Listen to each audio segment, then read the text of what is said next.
Hello दोस्तों, welcome to ISM channel. यहाँ पे डिस्कस करने वाले हैं हमसे दो स्टॉक्स के बारे में। पहला है सीडीएसएल, दूसरा है अदानी पावर। देखो, आपको इस वीडियो में पूरा डाउट खत्म होने वाला है, तो यार इस वीडियो को पूरा अंत तक देखना।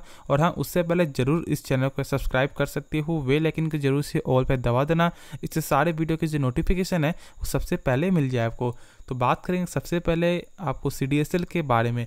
देखो, यहाँ पे आज जो है लगभग यहाँ पे 2% ऑलमोस्ट यहाँ पे गिरावट निकल के आया। यहाँ पे क्या करना चाहिए उसके बारे में आपको डिस्कस करेंगे, और यहाँ पे अगला यानी कि जो टारगेट क्या आपको हो सकता है। देखो, सबसे पहले इसके बारे में थोड़ा जान लो। देखो, यहाँ पे आपको ये जो स्टॉक जो फिलहाल अभी आपको जो 1334 में जो आपको मिल रहा है, ऐसा हो सकता है कि लॉन्ग टर्म में ये गजब का यहाँ पे आपको जो प्राइस में मिलने को आपको दिखाई दे सकता है। इसीलिए देखो, यहाँ पे अभी भी बहुत से लोग आपको शेयर मार्केट को एक आपको गैम्बलिंग की तरह आपको समझते हैं, यानी कि आपको जुआ की तरह यहाँ पे समझते हैं। उन्हें ऐसा क्या लगता है कि यहाँ पे बस पैसा यहाँ पे एक का दो तुरंत आपको हो जाता है। देखो, ऐसा नहीं है, ठीक है। हाँ, ऐसा पॉसिबल भी है, ऐसा आपको लक के चांस में ऐसा हो सकता है कि कभी आप जो किसी स्टॉक्स में आपने बाय किया और ऐसा हो सकता है कि 2-3 दिन में ही आपका पैसा डबल हो गया। लेकिन आप ऐसा यहाँ पे आप ऐसा सोचकर शेयर मार्केट में मत आना।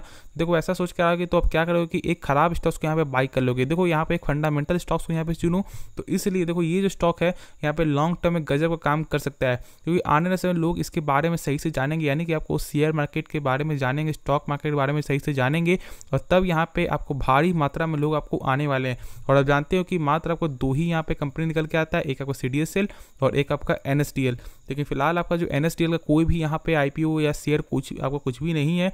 तो इसलिए यहाँ पे पूरा आपको मार्केट जो शेयर जाता है हो जाता है सीडीएसएल में। और यदि आप चेक करोगे तो यदि आप किसी ब्रोकर से यदि आप जो है यहाँ पे खुलवाते हो डीमैट अकाउंट, तो ज़्यादातर वो आपको सीडीएसएल के द्वारा ही आपको खुलता है। तो इसलिए यहाँ पे आप लॉन्ग टर्म के लिए भरोसा कर सकते हो, जहाँ तक मेरा उम्मीद है। देखो, ये स्मॉल कंपनी है। देखो, ऐसे तो लगभग आपको 2020 के पहले ये कंपनी कुछ भी नहीं था, बहुत ही कम प्राइस था, ऑलमोस्ट यहाँ 500-600 ऐसे प्राइस था। लेकिन उसके बाद से यहाँ पे स्टार्ट हुआ, क्यों?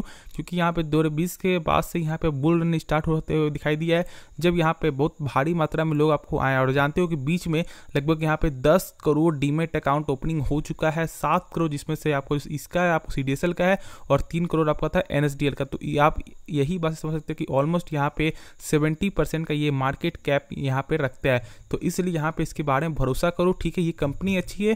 देखो, कोई भी कंपनी छोटी से ही बड़ी होती है, तो ऐसा मत समझना कि जो कंपनी छोटी है उसमें यहाँ पे आपको यानी कि उसमें वो जो काबिलियत नहीं है, ठीक है। आज ये छोटी, ऐसा हो सकता है कि लॉन्ग टर्म में ज़्यादा बड़ी हो जाए। तो इसलिए इसके बारे में सोचो, और जिसके पास है आपको लो प्राइस में, तो उससे कुछ नहीं करना है। और जहाँ तक अभी जो सोच रहे हो बाई करने का, तो मेरे हिसाब से देखो थोड़ा सा वेट कर सकते हो। इसीलिए देखो, यहाँ पे ऐसा और ऊपर जा सकता है, जहाँ तक मेरा उम्मीद है लगभग 1500 का फिर से प्राइस देखने को मिल सकता है। लेकिन थोड़ा सा वेट कर लो, मार्केट प्रेशर है। देखो, यहाँ पे निफ्टी 50 लगभग यहाँ पे आपको जो 17,600 के नीचे आपको आते हुए दिखाई दिया है। तो इसलिए यहाँ पे कम से कम एक सपोर्ट बनते हुए दिखाई दे रहा है लगभग 17,650 का। उससे यदि आगे जाता है तो फिर यहाँ पे आप बाई कर सकते हो इस स्टॉक में। देखो, ऐसा नहीं कि मैं यहाँ पे आपको जो निफ्टी 50 से जज कर रहा। देखो, ऐसा होता क्या है, कोई भी शेयर एक आपको अच्छा शेयर होता है, लेकिन मार्केट के प्रेशर की वजह से उसका प्राइस कम होता है। तो मैं नहीं चाहता है कि आप एक हाई प्राइस से बाई करो। तो इसलिए यदि आपको निफ्टी 50 आपको 7,500 यानी कि 7,000 सॉरी यहाँ पे 17,650 से ऊपर जाता है, तो यहाँ पे आप बाई कर सकते हो। और शॉर्ट टर्म में ही यहाँ पे आपको 1500 का लेवल देखने को मिल जाएगा। और बीच में यहाँ पे लगभग 1420 तक भी शेयर गया था, और मैंने बताया था लगभग इसका जब प्राइस चला था 1100। जबकि यहाँ पे क्योंकि लगभग जो जुलाई में इसका जो आपको रिजल्ट जो जुलाई में जो आपको डीमेट अकाउंट ओपनिंग जो हुआ था वो बहुत ही खराब आया था, जिसके वजह से ऐसा निकल के आया था। मैंने कहा था कि फिर से ये शेयर जल्द ही आपको जो है 1500 का लेवल देखने को मिल जाएगा। लेकिन हाँ, अभी तक आपको 1420 के ऊपर शेयर आपको आ चुका है। तो इसी बात से यहाँ पे समझ सकते हो कि इस शेयर में यहाँ पोटेंशियल है।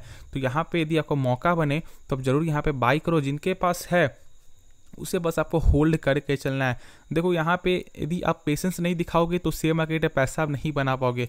इसलिए क्योंकि लोग यहाँ पे करते क्या है, देखो, पेशेंस कब दिखाओ, जब यहाँ पे आपको प्रॉफिट हो रहा हो, ना कि लॉस हो रहा है। क्योंकि तो लॉस में तो सारे लोग यहाँ पेशेंस दिखाते हैं, इसलिए क्योंकि वहाँ पे तो लॉस हो रहा है। यहाँ पे नहीं तो दो चांस है, नहीं तो बेच कर निकलो और नहीं तो वहाँ पे ऐसे छोड़ दो, ठीक है। तो इसलिए वहाँ पे तो पेशेंस देखने को मिलता है। लेकिन आप पेशेंस कब दिखाओ, जब यहाँ पे प्रॉफिट चल रहा हो। प्रॉफिट तो पेशेंस दिखाओगे तो ही आप शेयर मार्केट में आप अच्छा खासा पैसा बना पाओगे, ठीक है। तो इसलिए एक अच्छी कंपनी को होल्ड करके चलो। हाँ, जो लोग यहाँ ऐसे भी होते हैं जो लोग यहाँ पे शॉर्ट टर्म के लिए पैसा बनाते हैं, यानी कि इसे मान लो यहाँ पे आज आपने बाई किया और कल यहाँ पे यदि आपको प्लस हो जाता है 20 पॉइंट या 30 पॉइंट, जो भी पॉइंट आप प्लस होता है, तो आप बेच कर निकल जाते हो। फिर आप किसी आप जो किसी और स्टॉक्स को यहाँ ढूंढते हैं, जो स्टॉक यहाँ पे आपको प्राइस कम देखने को मिल रहा है, तो आपको जो ये भी बात सही है, ठीक है। लेकिन जहाँ तक मेरे हिसाब से यदि आप एक अच्छे स्टॉक यदि आपने बाय किया एक लो प्राइस में, तो ज़रूर आपको होल्ड करके यहाँ पे आपको रखना चाहिए, क्योंकि यहाँ पे आपको जो लॉन्ग टर्म में या शॉर्ट टर्म में ही, यानी कि लगभग आपको 2 मंथ 3 मंथ के बाद भी यहाँ पे एक आपको अच्छा खासा प्रॉफिट देखने को मिल जाएगा। यदि आप चेक कर लो तो ये कंपनी 5 साल में ऑलमोस्ट जो है 266% का यहाँ पर रिटर्न दे दी है। तो आप देख सकते हो कि लगभग 2020 के बाद से ही आपका ये कंपनी का आपको शुरुआत हुआ था, तो इसलिए यहाँ पे एक अच्छा खासा रैली देखने को मिलेगा। और जहाँ तक मेरा उम्मीद है कि आने वाले सालों में, आपको आने वाले महीनों में यहाँ पे अपना जो डीमेट अकाउंट जो ओपनिंग है यहाँ पे रिकॉर्ड टूटते जाएगा। तो इसलिए यहाँ पे आप भरोसा कर सकते हो और आपको होल्ड करके चलना होगा। यदि डाउन जाता है तो फिर यहाँ पे एक आपको अच्छा खासा मौका बनेगा, तो वहाँ पे आप एवरेज कर सकते हो, ठीक है। तो यहाँ पे बस आपको वही फॉलो करना है, तो यहाँ पे इससे एक अच्छा खासा पैसा बनाओगे। देखो यहाँ पे रिपोर्ट भी अभी सही देखने को मिला है, तो इसलिए यहाँ पे आपको वही करना चाहिए।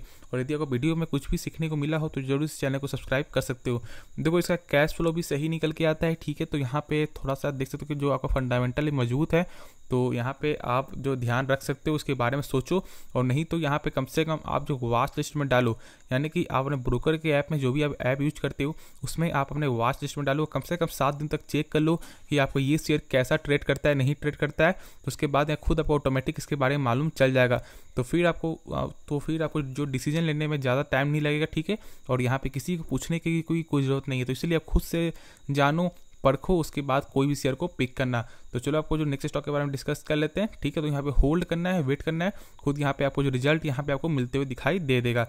तो आपको नेक्स्ट स्टॉक के बारे में बात कर लेते हैं।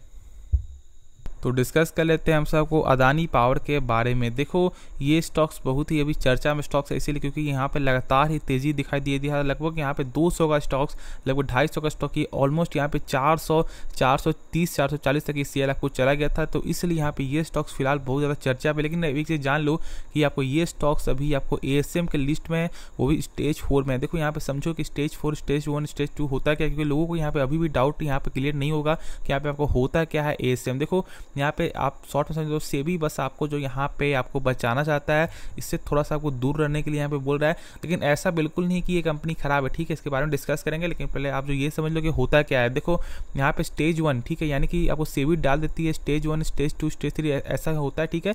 देखो यहाँ पे सेबी बस आपको बचाना चाह रही है, यानी कि सेबी को ऐसा लग रहा है कि इसका प्राइस बहुत ही ज़्यादा है, यहाँ पे रिस्क है, डर है, ठीक है। तो इसलिए यहाँ पे आपको ASM की लिस्ट में यहाँ पे स्टेज 4 पे यहाँ पे स्टेज 1 में डालती है। इसमें क्या करती है कि यदि प्राइस यहाँ पे सही होता है तो यहाँ पे देखो यहाँ पे साइकिल होता है, ठीक है। कम से कम 15 दिन का यहाँ साइकिल होता है, ठीक है। कम से कम सॉरी, यहाँ पे आपको जो हाईएस्ट आपका जो 15 डेज का होता है, तो सेबी चेक करती है। सेबी चेक करने के बाद यदि आपको ऐसा लगता है कि ठीक है प्राइस यहाँ पे कम हुआ है, सही हुआ है, तो फिर से यहाँ पे बाहर निकाल देगी। यदि सेबी को लगेगा नहीं यहाँ पे और दिक्कत हो गया है, तो वो डाल देगा स्टेज 2 में। स्टेज 2 में जब डालेगा तो यहाँ पे वही जो साइकिल जो आपको 15 डेज का था वो 30 दिन का हो जाएगा, यानी सेबी 30 दिन बाद फिर चेक करेगी। यदि फिर ऐसा आपको गलत लगता है तो फिर आपको 45 डेज हो जाएगा, यानी स्टेज 3 हो जाएगा। यदि 45 डेज में भी सही से नहीं होता है, यानी लेकिन मान लो यदि आपको उससे लगता है कि नहीं कुछ यहाँ पे खराबी है, तो फिर यहाँ पे डाल देगा स्टेज 4 पे। और स्टेज 4 के ऊपर कुछ नहीं होता है, साइकिल पीरियड आपको हो जाता है 60 दिन का, यानी कि सेबी आपको 60 दिन बाद चेक करेगी और फिर से ऐसा नहीं लगेगा तो फिर 60 दिन। तो इसलिए यहाँ पे आपको देखो लॉस भी होता है। क्या लॉस होता है कि आप जो ASM लिस्ट वाले स्टॉक को यहाँ पे इंट्राडे ट्रेड नहीं कर पाओगे, प्लस यहाँ पे आप सेम डे किसी भी स्टॉक को CNC में भी आप जो है सेल नहीं कर पाओगे जब तक यहाँ पे आपको होल्डिंग में नहीं आता है। तो यहाँ बोलेंगे यार यही कैसा, देखो जैसे मान लो यदि आपने किसी स्टॉक्स को बाय किया CNC में, ठीक है, और आपको जो उसी दिन यहाँ प्रॉफिट देखने को मिल जाता है, तो यहाँ पे आप जो है बेच नहीं पाओगे। जब तक आपके पोर्टफोलियो में जब तक शो नहीं करेगा तब तक यहाँ पे आप बेच नहीं पाओगे। तो यही आपका ऐसा कहने का मतलब है, ठीक है। तो मैं ऐसा करता हूँ कि इसके बारे में जो है आपको डाउट क्लियर आपका हो गया हो। तो यार इसी के लिए यार जरूर से सब्सक्राइब कर सकते हो, और हाँ यार सपोर्ट जरूर दिखा देना। और जिनके यानी आपके दोस्त के पास यदि आपको ये शेयर हो तो यार जरूर से शेयर कर सकते हो। तो देखो तो इसके बाद डिस्कस कर लेते हैं कि क्या यहाँ प्राइस ऊपर जाएगा नहीं जाएगा। देखो ये जो स्टॉक है फिलहाल देखो यहाँ पी जो है मात्र 16 का पी है, लेकिन थोड़ा बात समझो, यहाँ पे 16 का पी है, ठीक है, यहाँ पे प्राइस पोजीशन सही है, लेकिन एक जो लेवल होता है देखो मैंने लगभग जो है 240, 300, लगभग 290 से मैंने बताया था कि यहाँ पे आप बाई करो, ठीक है। उस समय मैंने बोला था बाई करने के लिए, और लगभग यहाँ पे 400 तक मैंने कहा था कि यहाँ पे सेल कर दो, ठीक है। देखो यहाँ पे ऐसा क्या देखने को मिलता है, आप ये बात समझो, किसी भी प्राइस का एक वैल्यू होता है, ठीक है, यानी कि ऐसा नहीं कि जब तेजी आएगी तो लगातार तेजी आती दिखाई देगा, ऐसा तो नहीं होता है। तो इसलिए एक प्राइस को समझो कि कौन सा प्राइस यहाँ पे सही है। देखो 390 प्राइस वैसे सही देखने को मिल रहा है, लेकिन जब तक ये स्टेज में रहता है तब तक यहाँ पे डर बनते हुए दिखाई देता है, यानी कि प्रेशर बनते हुए दिखाई इसमें देगा। और लगभग ये स्टॉक्स 440 से फिर 390 तक भी आपको आ चुका है। तो इसलिए जहाँ तक मेरा से कहना है कि फिलहाल अभी आपको जो वेट करना चाहिए, जिनके पास है वो आराम से होल्ड कर सकते होगी। देखो यहाँ पे कोई फिलहाल जो है प्रॉफिट बुकिंग यहाँ पे नहीं करना है, और जो यहाँ वेट कर रहे हैं तो उनके लिए आप क्या करो, देखो जो इसका जो टारगेट जब यहाँ पे सही आता है, सॉरी जब यहाँ पे लेवल सही देखने को आएगा तो मैं यहाँ पे बोल दूंगा, लेकिन फिलहाल अभी यहाँ को वेट ही करना चाहिए। देखो किसी भी स्टॉक्स को लेने से पहले ऐसा यहाँ पे आपको जो हड़बड़ी में यहाँ पे गड़बड़ी नहीं करना है। लोग यहाँ पे अपने जो मन से यानी सोच कर बस ऐसा आपको यहाँ पे ऐसा उन्हें क्या लगता है कि आज मैं यहाँ पे बाई कर लूँगा, कल यहाँ पे तेजी आ जाएगी, ऐसा नहीं चलता है। शेयर मार्केट किसी के सोचने से या किसी के जानने से ऐसा ट्रेड करता है तो आज लोग आपको जो हर लोग यहाँ पे पैसे वाले बन जाते हैं, तो ऐसा भी नहीं होता है। आपको यहाँ समझ आपको आ रहा है, तो कोई नहीं जानता है कि यहाँ पे कल क्या हो सकता है, तो इसलिए तो कोई कल भी यहाँ नहीं, यानी कि कोई लोग भी यहाँ पे शेयर मार्केट को जो प्रेडिक्ट यहाँ पे नहीं कर सकता है कि कल इस स्टॉक्स में क्या हो जाएगा। तो इसलिए आपको एक अच्छी कंपनी को पकड़ना। देखो कंपनी सही है, कंपनी फंडामेंटल स्ट्रॉन्ग कंपनी है, लेकिन आप जानते हो कि यहाँ पे आपको जो अदानी ग्रुप का, तो यहाँ बहुत सारे लोग क्या बोलते हैं कि इसका यानी कि इस ग्रुप का स्टॉक्स का बहुत ही कर्ज है, डेप्थ बहुत है। यदि आप चेक करोगे तो ये जो है 3 नंबर में आपको आते हैं, यानी कि लगभग जो है टोटल अदानी ग्रुप का जो डेप्थ है यानी जो कर्ज है वो 3 नंबर में आता है। पहला नंबर में टाटा है, 2 नंबर आपको रिलायंस है। तो क्या यहाँ पे कोई आपको ऐसा क्यों नहीं बोलता है कि यहाँ पे टाटा का इतना बड़ा कर्ज है तो यहाँ बाई नहीं करना चाहिए, यहाँ पे आपको जो रिलायंस का इतना बड़ा कर्ज है बाई नहीं करना चाहिए। तो क्या बाई नहीं करते हैं क्या, रिलायंस पे बाई करते हो ना? तो ऐसा नहीं होता, बस यहाँ पे लोगों का यहाँ पे काम है ज़्यादा ऐसे बोलना। ठीक है हाँ कर्ज है, सही में कर्ज है, लेकिन आप उस स्टॉक्स को यहाँ पे समझो, उस स्टॉक्स का फंडामेंटल को समझो कि क्या वो स्टॉक्स में दम है या नहीं है, क्या उसका फ्यूचर ब्राइट है या नहीं है, उसके बाद में कोई डिसीजन लो। तो ऐसा नहीं होता है कि टाटा के नाम से कोई शेयर आपको अच्छा हो जाएगा या कोई आपको रिलायंस के नाम से कोई शेयर अच्छा हो जाएगा। किसी भी शेयर मार्केट में आप कंपनी में पैसा लगा रहे हो, वो कंपनी करती क्या है, तो ऐसा नहीं कि बस आप नाम से यदि पैसा लगाओगे तो फिर एक न एक दिन आप यहाँ पे घाटा में जाने वाले हो। तो ऐसा गलती मत करो, ठीक है। कंपनी के बारे में समझो, कंपनी का काम क्या है। तो कंपनी अच्छी कंपनी है, पावर सेक्टर की कंपनी है, ठीक है सर, लॉन्ग टर्म यहाँ ब्राइट है, लेकिन हाँ अभी फिलहाल थोड़ा सा वेट करना चाहिए, वेट एंड वॉच करो। जिनके पास है वो अभी आप होल्ड कर सकते हो। तो मार्केट कैप लगो कि यहाँ पे 1.5 लाख करोड़ का मार्केट कैप यहाँ पे टच कर चुका है, तो यहाँ मार्केट कैप भी एक अच्छा खासा बड़ा मार्केट कैप है, तो यहाँ डरने वाली कोई भी बात नहीं है, ठीक है। तो यहाँ पे वेट एंड वॉच कर सकते हो। यदि आप चेक कर लो तो यहाँ पे 1 ईयर के रिटर्न में ऑलमोस्ट 290% का यहाँ पर रिटर्न आपको दे रहा है। तो इसी बात से समझ सकते हो कि मात्र 1 सालों में 290%। क्या आपको सही लग रहा है?